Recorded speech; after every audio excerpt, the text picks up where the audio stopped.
Thanks for being here. Subscribe to Cheating Stories Best, so you don't miss new stories. As I entered my beloved country bar and grill, I made my way to a cozy table towards the back. I promptly placed an order for a sandwich, fries, and a refreshing beer. Settling into my seat, I directed my attention towards the television screen. The TV in the bar was turned onto the PBS channel, on which there was a discussion of country music. They delved into the lives of the legendary stars, many of whom had passed away, while a few still remained. It was a rather melancholic sight as they recounted the struggles and hardships faced by these great individuals, most of whom hailed from impoverished backgrounds.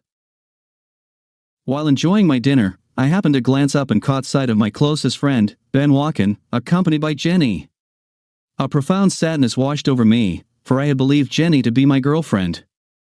I had invited her to go out tonight, but she informed me that she had already made plans with some friends for the evening. However, she assured me that we could go out tomorrow instead. Jenny and I had been in a committed relationship for a solid 6 months, and I believed we were exclusive. We spent nearly every weekend together, and I could feel myself deeply falling for her. She expressed similar feelings towards me, and we had even contemplated the idea of getting engaged, but we agreed to wait a few more months. There was no rush, and I thought our relationship was strong. As the program on TV came to an end, someone approached the jukebox and played the song Crazy. I found myself listening intently to the lyrics, and this is where my thoughts wandered. When the second verse started playing, the words of the song touched my soul. You will love me as much as you want, only to eventually leave me for someone else. It made me wonder if Ben was the new person in her life. The saddest thing was that Ben was well aware of my feelings for this girl, which made me doubt the significance of our fraternal code. Despite these thoughts, I continued to listen to the song, watching how this sweet couple behaved as if they loved each other forever. I stood up from my table and approached Ben and Jenny. They glanced at me, anger boiled inside me, and I told this sweet couple, "Shut your mouths, Ben, my friend. If I see your insolent face again, I swear to God, one of us will definitely need medical help. And about you, Jenny, I didn't think you were such a... I don't think it's worth saying that it's over between us." I slammed my palm on their table and immediately left the bar. Throughout the day, my phone continuously rang with Jenny desperately trying to reach me. However, I had no desire to engage in conversation with her. Later on, the phone rang again, but this time it was Ben. Reluctantly, I decided to answer it. "What do you need, Ben?" I shouted loudly into the phone. "Charlie, I'm sorry. I thought Jenny was nothing serious. We got to talking at work, and I invited her to dinner. I didn't expect, Charlie, but she agreed." My ex-friend was justifying himself. "Damn idiot, Ben. You knew she was my girlfriend. You knew we were dating, but that didn't stop you. How many times have you been with her, Ben?" I was screaming into the phone. "A lot, just a few times, Charlie, I swear. That damn son kept making excuses," he lied. "You lied to me, Ben. You've been with her many, many times. I'll find you and stuff your insolent face 3 times, I shouted, enraged. "Charlie, I've only been with her 3 times, buddy. We look like we love each other, that's the truth."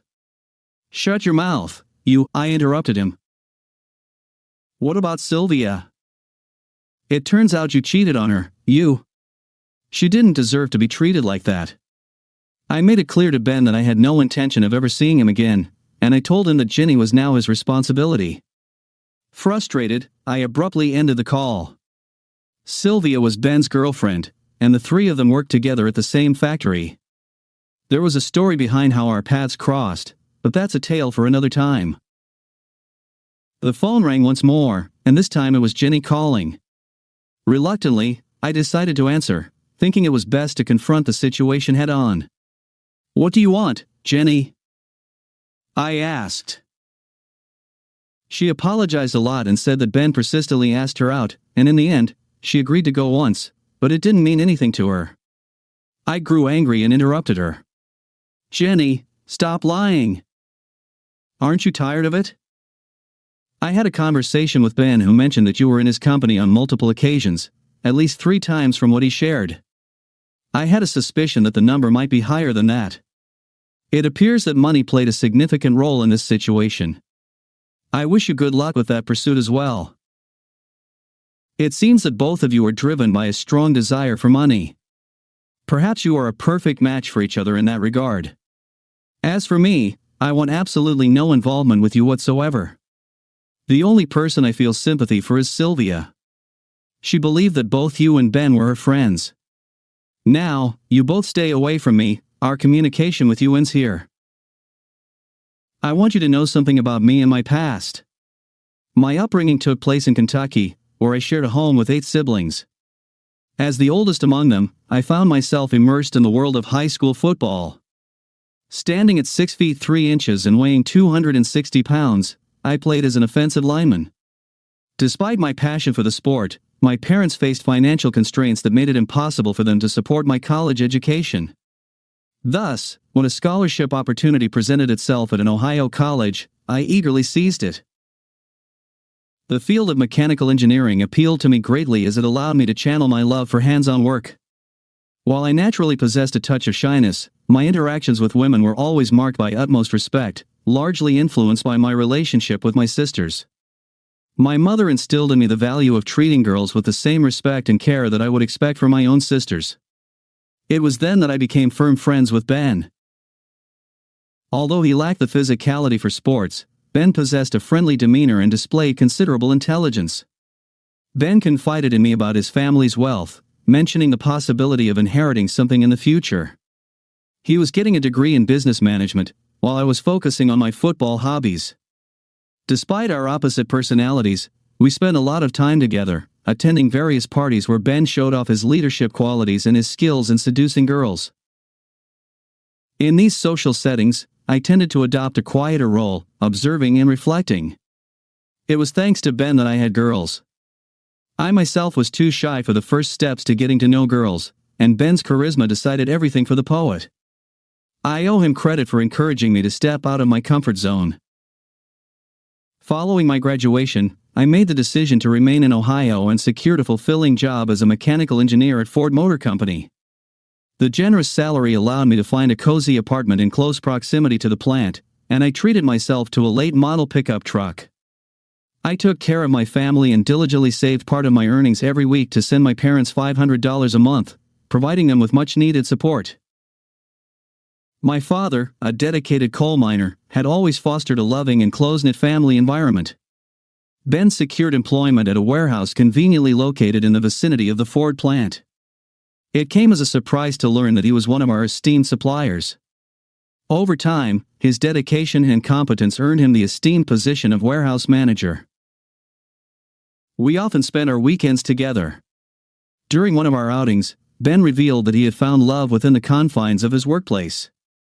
Sylvia, a remarkable individual responsible for inventory control, had captured his heart. When he introduced me to his girlfriend, to tell the truth, I could hardly resist falling in love with her. She was simply incomparable. But Ben and I had an unspoken rule, the rule of our brotherhood: we don't have to compete for girls. Despite the great temptation, I decided that our friendship is more important. While working at the plant, I had the opportunity to form connections with a few women. Although our relationships remained strictly platonic, when it came to Sylvia, it was challenging for me to maintain a casual friendship. Her genuine kindness and warmth always stirred up intense emotions within me. Unfortunately, these feelings prevented me from meeting Ben because I could not be calm around Sylvia. One day, Sylvia invited me to a Christmas party at their factory. Considering that they were one of our respected suppliers, I was delighted with this invitation and decided that I should definitely go. It was during this event that I met a charming woman named Jenny. She was a devilishly attractive person, and her seductive curves only accentuated her magnificent figure, contrasting Sylvia's more conservative style.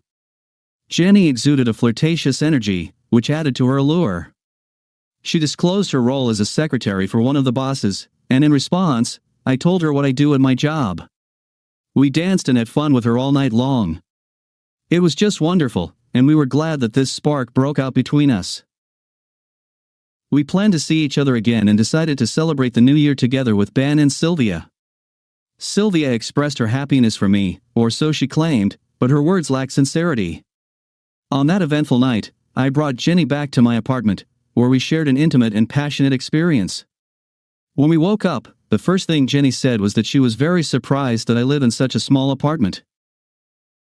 I explained that my current job was relatively new, and I prioritized sending money back home to support my family.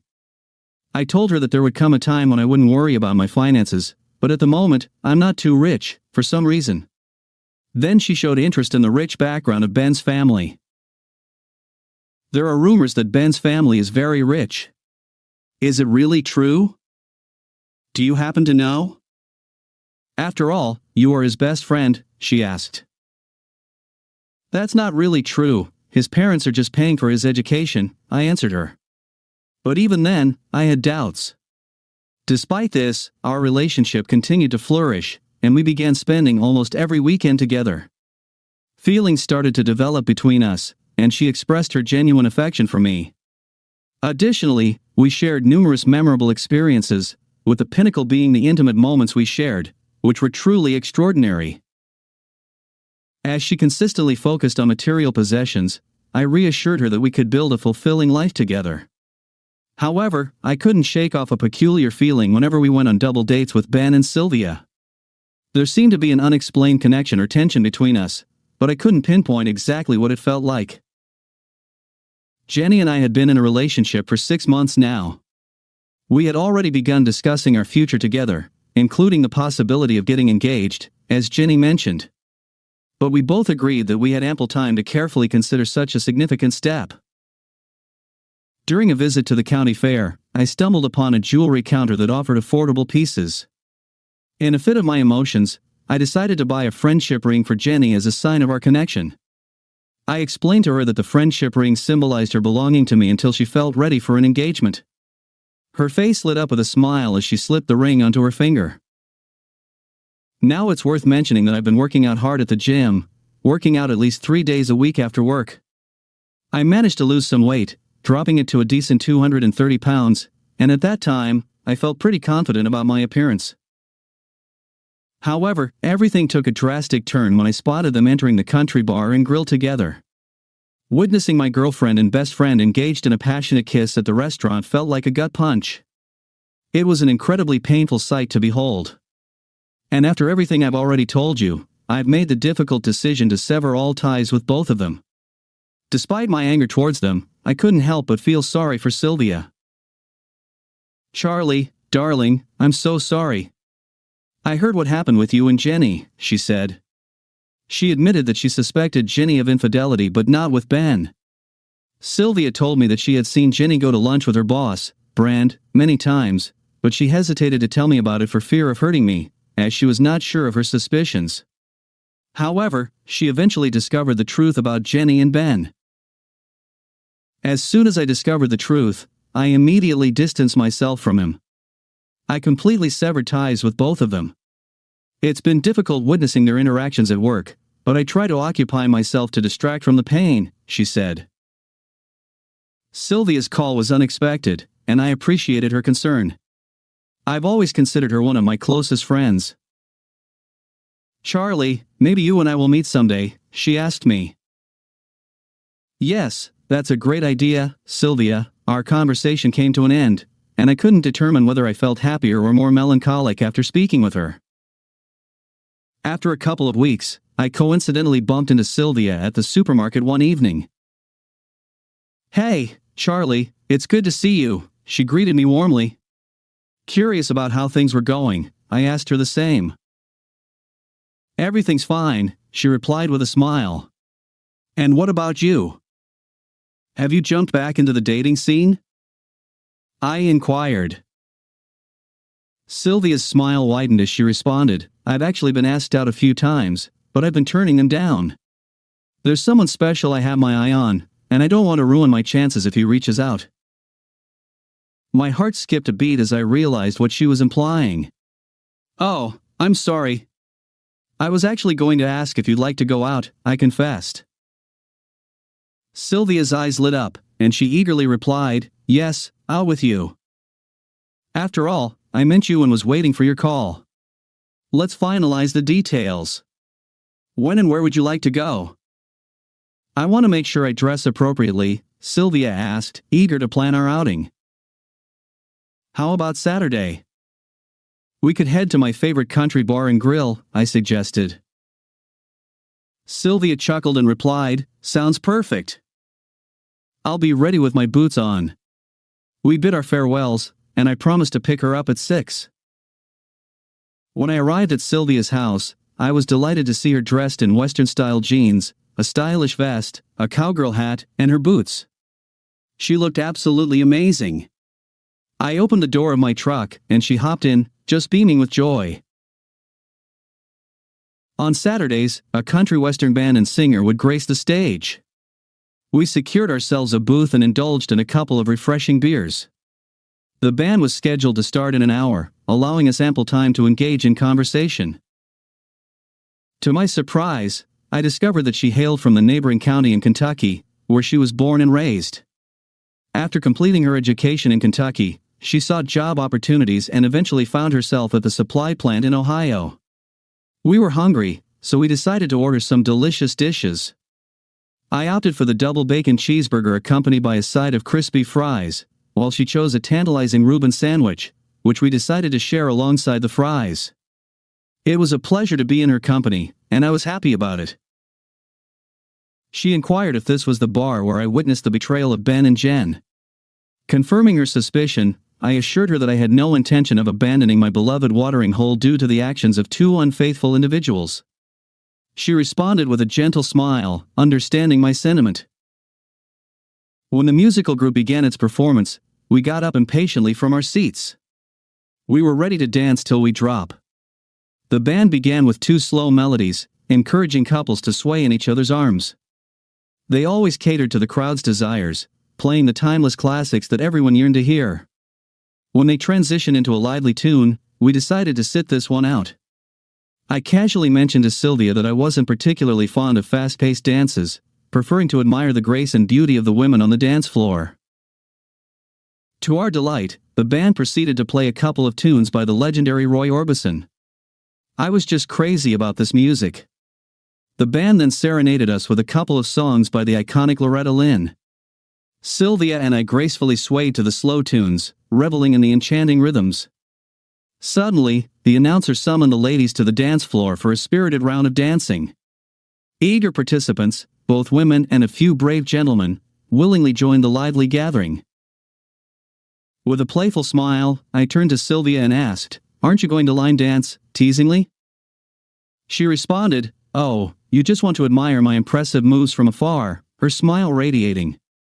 She rose from her seat and seamlessly blended with the other women on the dance floor. As the dancing commenced, my eyes were fixated on Sylvia. She met my gaze and confidently shook her booty, eliciting a wide grin from me. After the song concluded, she approached me with a radiant smile, and in a moment of spontaneity, I leaned in and kissed her. However, I quickly pulled away, feeling remorseful for my impulsive action. "I'm sorry," I apologized, regret tinged in my voice. But she met my apology with a confident response. "I'm not sorry," she asserted, leaning in to kiss me once more. We continued to revel in the night, dancing and savoring a few beers together. Time slipped away all too quickly. The band announced their final song, prompting me to hold Sylvia tightly as we swayed on the dance floor. I leaned over and pressed my lips against hers as the song concluded. I accompanied Sylvia home, seizing the opportunity to ask her out for the following Saturday excitedly. I suggested a visit to Center Point, a renowned amusement park in Ohio. With a beaming smile, she accepted my invitation, and we bid each other good night with a lingering kiss. On our first date, I made sure not to pressure her. The entire week at work had been amazing, and I decided to confirm our Saturday plans with Sylvia on Friday. She mentioned that she had heard about the park but had never actually been there. Saturday morning, I picked her up, and as we made our way to the park, we engaged in conversation. I asked if she had informed Ben or Jen about us dating. She replied that she hadn't spoken to either of them.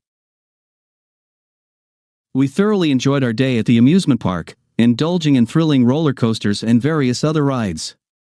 Additionally, we had the pleasure of watching several captivating shows before heading back home for dinner. We decided to dine at Texas Roadhouse. Exhaustion had consumed us by the time we finally arrived home. Sylvia's roommate, Joan, a kind lady in her 50s, worked at a retail store. Sylvia said she was very grateful to her for having a roommate like Joan who treated her with maternal tenderness, and she treasured it very much.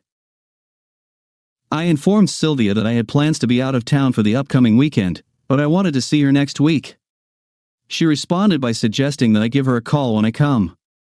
I hugged her tightly and kissed her, telling her how much I love her. In response, she admitted that she always liked me and was always attracted to me. I really wanted to see her again, and as soon as I got home, I immediately called her. I proposed the idea of attending a grand dinner party together, explaining that my boss was hosting an anniversary celebration for himself and his wife at the Hilton Hotel. I knew there was going to be a huge booze that night, so I mentioned that I had booked a room specifically for this occasion. I told her that I would understand her if she refused this offer. Of course, Charlie, I'd be very happy to keep you company. Even more, I want to tell you that we don't need a room with 2 beds, one will be enough for us. I just want you to know that I love you, Charlie. Just please, Charlie, don't cheat on me, and don't cheat on me.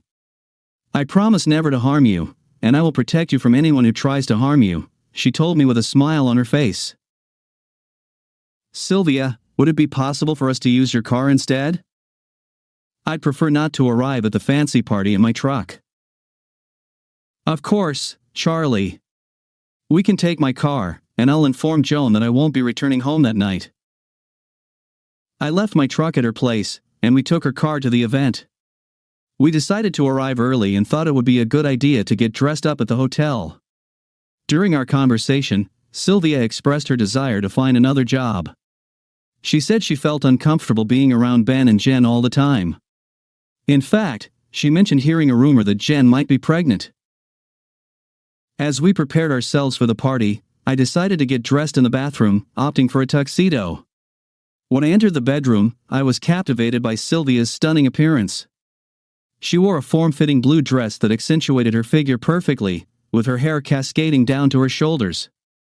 She exuded a blend of sensuality and elegance, looking absolutely beautiful. I couldn't help but admire her. "You look so beautiful," I exclaimed, momentarily forgetting about the party. Sylvia responded playfully, saying, "Well, I didn't go through all this trouble just to take it all off again," and at the same time, she smiled her charming smile. We made our way to the party, where my boss and his wife greeted us warmly. He introduced his wife to us and expressed his gratitude for our presence. As we walked away, I couldn't help but notice my boss's lingering gaze towards Sylvia. Familiar faces filled the room, and I took the opportunity to introduce Sylvia to everyone. She received numerous compliments, which made her feel appreciated. We grabbed some drinks and located a table where a variety of appetizers were being served alongside the main course. As the evening progressed, Sylvia spotted a couple of women she was acquainted with, as she was responsible for inventory control and had professional interactions with them. Curious to catch up with the head of HR, whose name was Mary, I excused myself and engaged in conversation with them. "Mary, are there any current job openings in inventory control or the supply chain department?" I asked. As a matter of fact, there is an opportunity available. Janice will be retiring next month, and I have been assigned the task of finding a suitable replacement for her. Do you happen to have anyone in mind for the position? Well, actually, my date Sylvia, whom you've met, is actively seeking new job opportunities. She currently holds a position in inventory control and thoroughly enjoys her work, but she feels ready for a change, I replied. I'm happy to answer her. Could you please arrange for her to come and see me on Monday? I would be more than happy to conduct an interview with her. And you're a smart guy, finding yourself a beauty, she said to me, winking. I am very grateful to you, Mary, and I have no doubt about it, she said to me in response and laughed out loud. I had the opportunity to dance with some of the employees' wives while Sylvia danced with their husbands, but most of the time, Sylvia and I danced together. The dinner we had was exceptional, offering options like roast beef, chicken, or shrimp with all the sides. After enjoying a few more drinks, we bid our host goodnight and made our way back to our room. Sylvia, I want to ensure you're comfortable with this situation. I don't want you to think that I'm using you in any way. Charlie, you're very talkative today. Isn't it time to move from words to deeds? It's time for us to make love, she joked in response. I assisted her in removing her dress, and together we carefully hung it up. We also hung up my tuxedo. After that, we gently pulled down the covers, and I turned off the lights, creating a cozy atmosphere for us to cuddle and drift off to sleep. The last words I heard from her were a heartfelt, "I love you, Charlie." The next morning, I woke up to the delightful aroma of freshly brewed coffee. Sylvia had already taken a shower, gotten dressed, and kindly prepared a cup of coffee for each of us. "Good morning, Charlie. I hope you had a restful night's sleep," she greeted me warmly. "The best breakfast I've had in a long time," I replied with satisfaction. After a quick shower, I savored my coffee before joining Sylvia and heading down to the dining room for a pleasant breakfast. As we made our way, I couldn't help but notice the friendly smiles from fellow employees. "Seems like we're being recognized as a couple now," I mentioned to Sylvia during our meal. Mary, our HR person, stopped by our table on her way out. She bid Sylvia farewell with a smile and said, "See you on Monday." Sylvia looked puzzled and asked me, "What was that about?" "Mary dear, I completely forgot to tell you. You have an interview on Monday," I smiled. "You did mention that you were considering changing jobs, right?" I asked, seeking confirmation. With tears welling up in her eyes, Sylvia responded, "Charlie, I can't believe this is happening. I love you more than words can express." As we made our way home, we continued talking. "Sylvia, I don't want to rush things, but I wanted to let you know that in 2 weeks, I'll be traveling to Kentucky to visit my parents. I would be honored if you would join me. I plan to leave on Friday night and return on Sunday. You should definitely take the opportunity to visit your parents as well.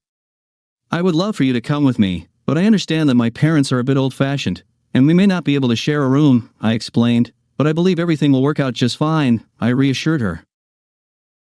We embarked on our trip to Kentucky, and during the journey, Sylvia shared the latest rumor with me. "Did you hear that Ben and Jen are planning to get married next month?" She informed me. "It seems like Jen believes she's marrying into wealth, but little does she know that it's not Ben who comes from money, but rather his parents. While Ben enjoys a lavish lifestyle, it's mostly funded by his parents," I explained to Sylvia. Upon arriving at my parents' house, we were greeted by a grand old farmhouse with an abundance of bedrooms and bathrooms.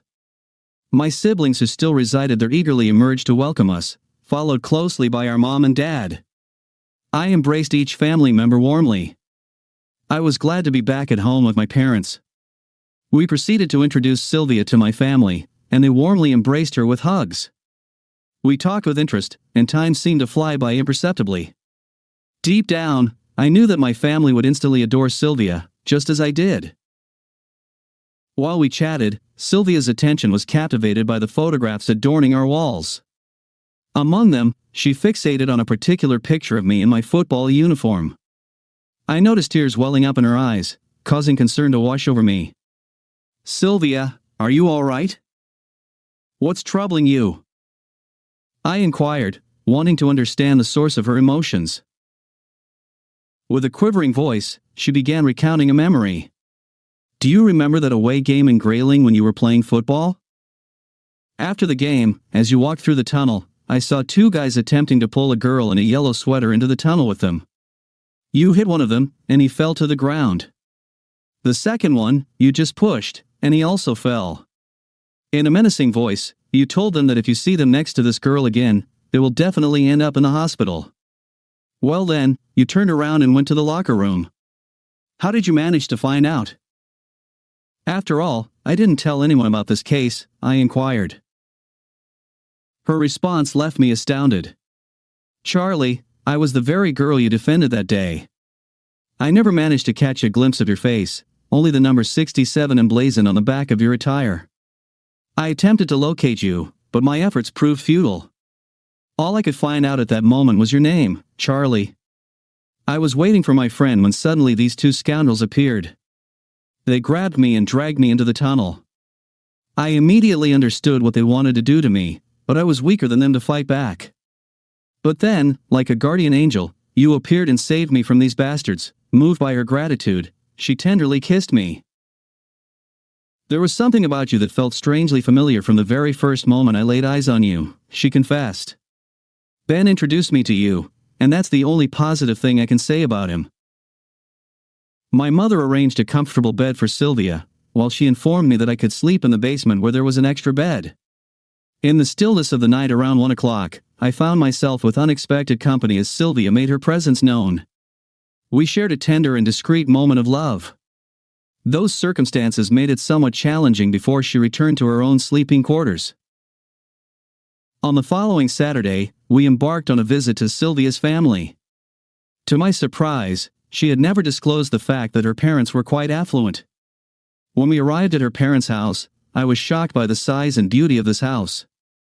Furthermore, Sylvia had 2 younger sisters, both possessing remarkable beauty. Sylvia's younger sisters, who were a few years her junior, were introduced to me by Sylvia herself. Proudly, she presented me as her boyfriend. As we engaged in conversation, I overheard Sandy, one of her sisters, complimenting me, referring to me as a hunk. We proceeded inside, engaging in meaningful discussions.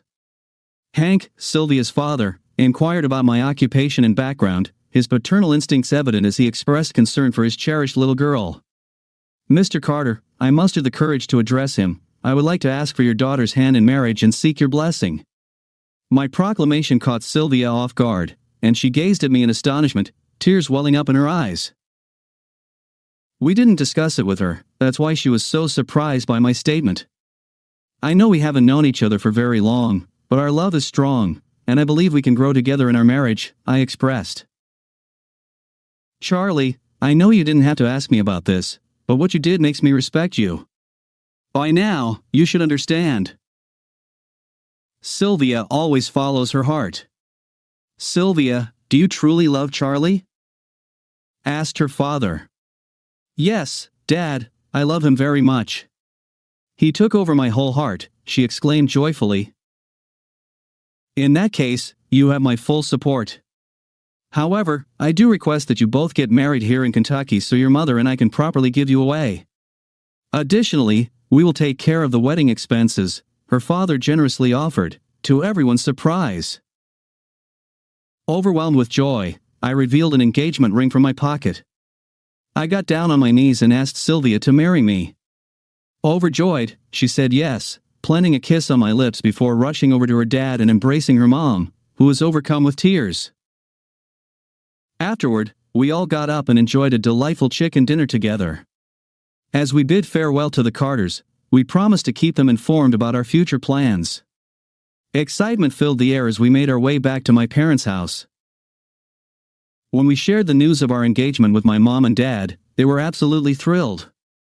The word spread quickly among my relatives who still resided in the area, and they all eagerly gathered for a joyful cookout celebration.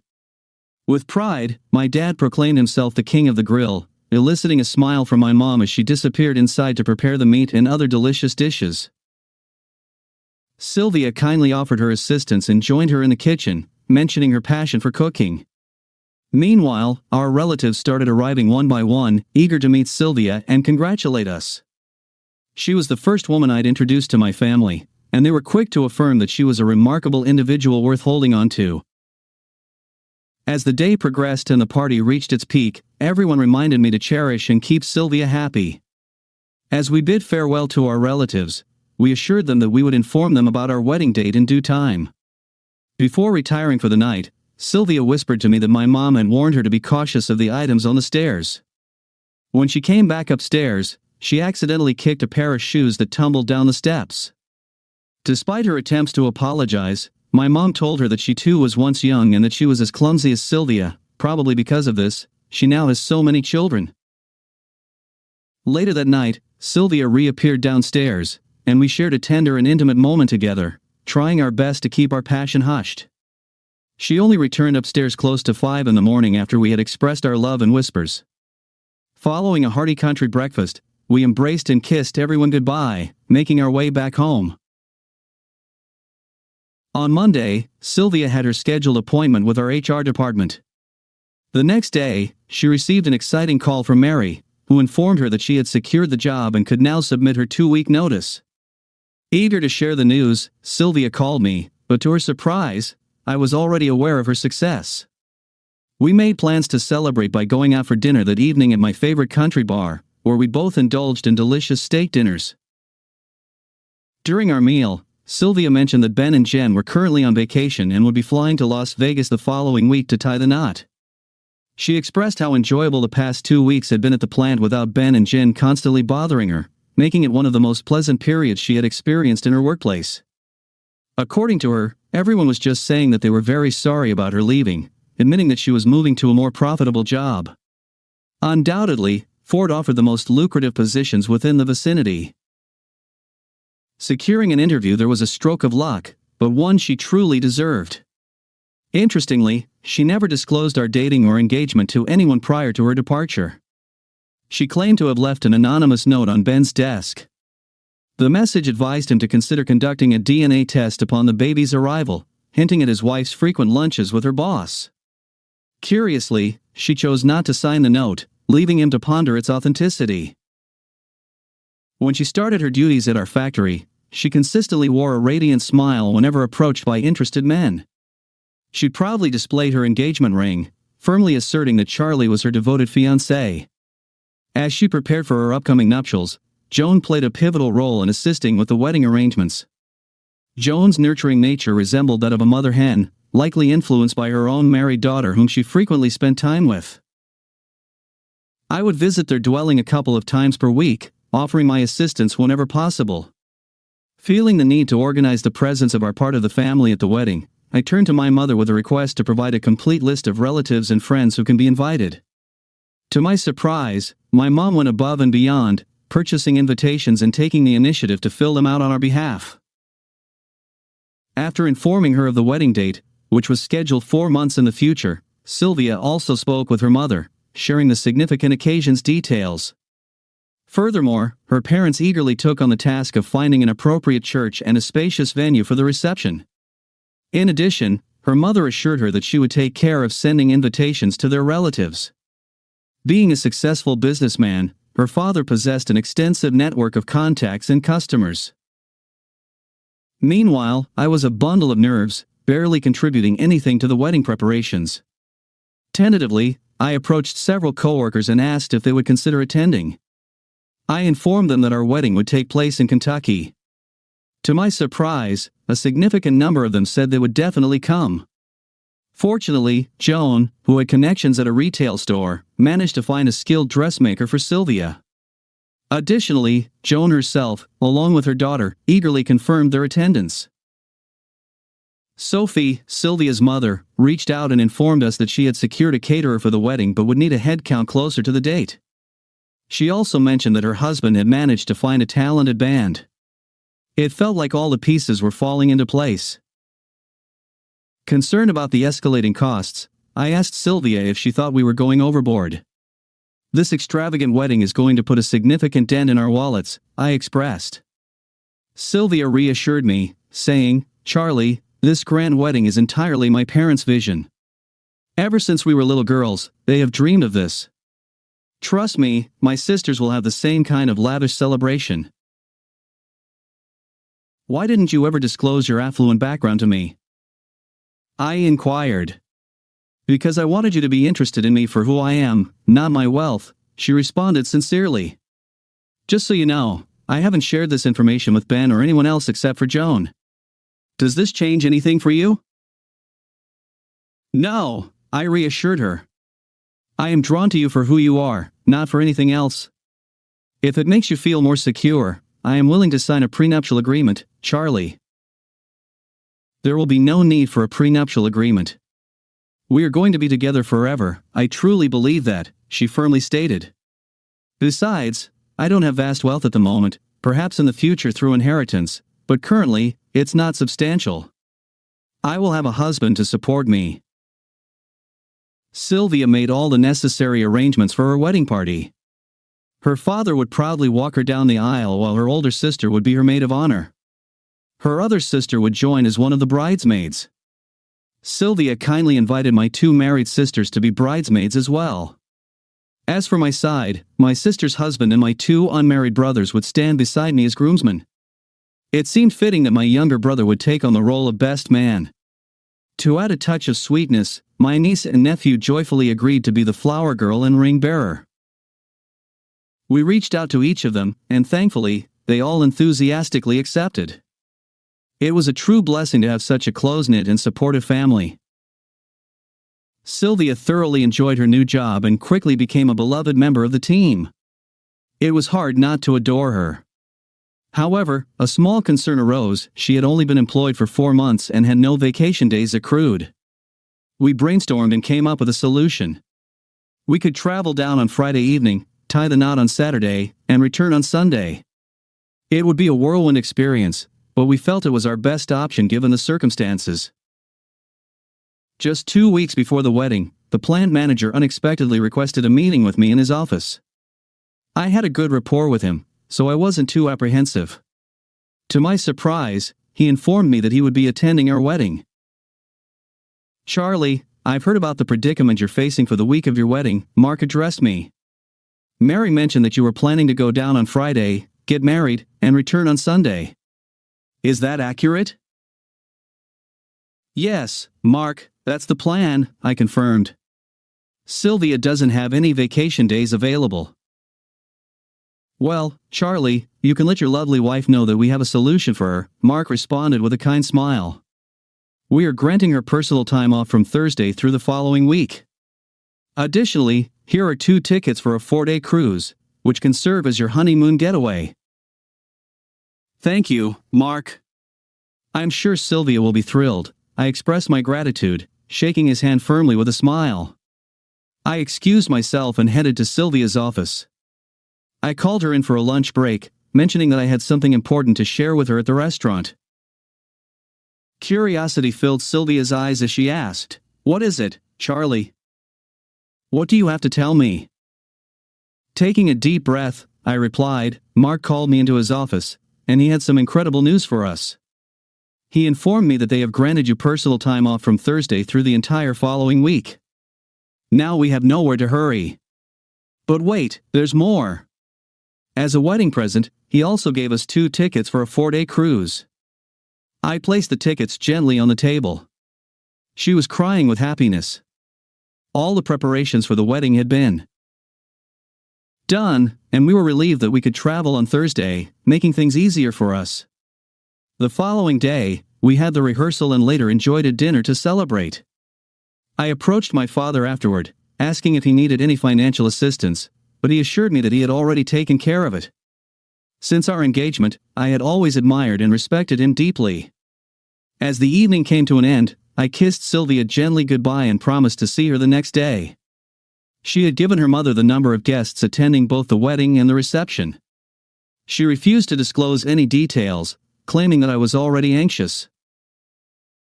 I was aware that all of my siblings, along with their families, aunts, and uncles, would be present. Moreover, I had heard that the motels in both counties had been fully booked for months. I hoped our guests had managed to secure accommodations. On Saturday morning, I awoke to my mother urging me to eat, recognizing that I couldn't endure the entire day on an empty, nervous stomach. We engaged in conversation over breakfast. Mom mentioned that they had met the Carters and found them to be genuinely kind individuals who held me in high regard. After breakfast, I went to the shower where I washed and shaved for a long time. I carefully donned my rented white tuxedo, specifically chosen to complement Sylvia's dress. My brothers, dressed in their sleek black tuxedos, were also present. All 4 of them had important roles in the wedding party. The time had come to make our way to the church, located in the neighboring county a mere 20 miles away. The church itself was grand in scale, with my brother informing me that it could accommodate over 600 individuals. As the guests began to arrive, my brothers and I took on the responsibility of seating them. Some insisted that I didn't need to assist, but I expressed my desire to contribute in some way. Eventually, Joan and her daughter arrived, and I escorted them to their seats among Sylvia's family. To my joyful surprise, I found that I was seating relatives whom I had not had the opportunity to see for many years. It was touching to watch the presence of some of my colleagues at work, including my boss Mark and his wife, who flew in for the occasion. When I was informed that Sylvia's limo had arrived, I headed to the entrance of the church. Before the ceremony commenced, I took a moment to have a brief conversation with my parents, cherishing the opportunity to connect with them. The tranquil notes of the organ resonated through the air as a woman skillfully played some melodic tunes. Then, someone announced that all the guests should take their seats. The wedding was about to begin.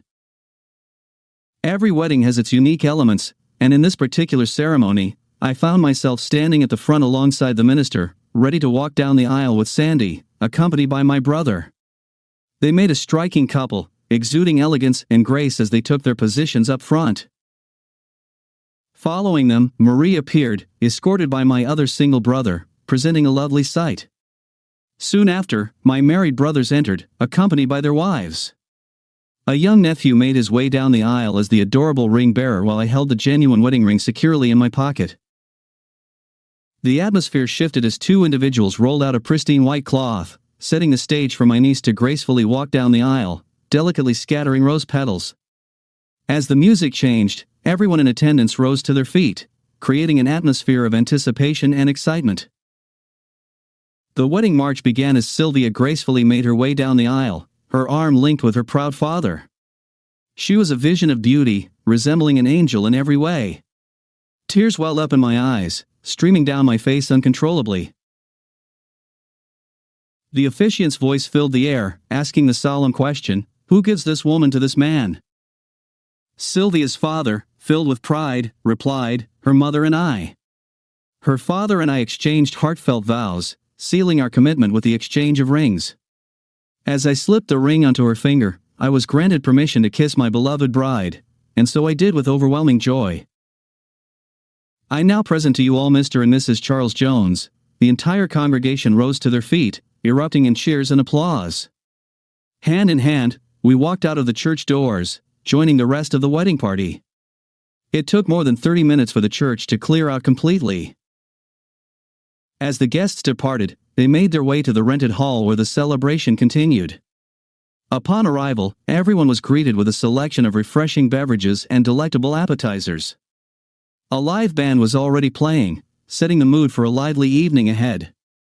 Although the dance floor remained mostly empty for now, tables were elegantly arranged, awaiting the arrival of the newlyweds and the rest of the party. As we entered the hall, a wave of cheers and applause erupted from the gathered crowd. Taking our designated seats, Mr. Carter, the MC, stepped forward and shared a few heartfelt words before announcing that the much-anticipated feast was ready to be enjoyed. The serving tables were thoughtfully arranged on both sides, ensuring that everyone could be served promptly. Sylvia and I were among the first to be served, but perhaps the last to finish, as we were too engrossed in stealing kisses amidst the joyful clinking of glasses. In order to create more space for dancing, some of the tables were moved back from the dance floor. Sylvia and I, filled with elation, were the first to grace the dance floor, followed by the rest of the wedding party, and eventually, everyone joined in the celebration. The reception continued for a delightful 4 hours, with some guests even indulging in a second round of delectable dishes. It was truly a night to remember, filled with love, laughter, and cherished memories. Our wedding cruise was an absolute delight, filled with unforgettable moments and cherished memories. Fortunately, we had taken my truck to the wedding, which proved to be a wise decision. We rented a small U-Haul and carefully loaded it with all the generous gifts we received from our loved ones. Upon returning home, our focus shifted towards finding a new place to call our own. After some diligent house hunting, we stumbled upon a lovely 3-bedroom home complete with a luxurious hot tub. While finalizing the details, we temporarily stayed at my cozy apartment. Sylvia expressed the need for a slightly larger space, especially considering the abundance of gifts we had brought back. Thankfully, Joan graciously offered to store the gifts at her house as we wouldn't be residing there permanently. We inquired if she would be able to manage independently, to which she assured us that she did not have any financial concerns. Her primary motivation was simply to take care of Sylvia. However, with my presence in Sylvia's life, that responsibility now fell upon me. We dedicated time to write numerous thank you cards, expressing our gratitude to our loved ones. I believe we are nearing completion of this task, having expressed our heartfelt appreciation to all those who have supported us. We make it a point to have lunch together at work approximately 3 times a week. It has now been 3 months since our wedding, and I am pleased to say that everything is going exceptionally well. We have cultivated a harmonious relationship where arguments are rare, and we consistently communicate and resolve any differences that arise. Recently, Sylvia got a call from one of her friends from her former job who shared some interesting information. Apparently, Jenny discovered that Ben is facing financial difficulties burdened by significant debt. Additionally, someone anonymously informed Ben that he may want to consider a DNA test once Jenny gives birth. The source of this letter remains unknown. A few weeks passed, and Sylvia received yet another phone call delivering unexpected news about the situation between Ben and Jen. Apparently, Ben had taken the initiative to undergo a DNA test only to discover that he was not the biological father. It's truly astounding, isn't it? The turn of events in Ben and Jen's lives has undoubtedly been tumultuous, but in my opinion, these two traitors deserve all this.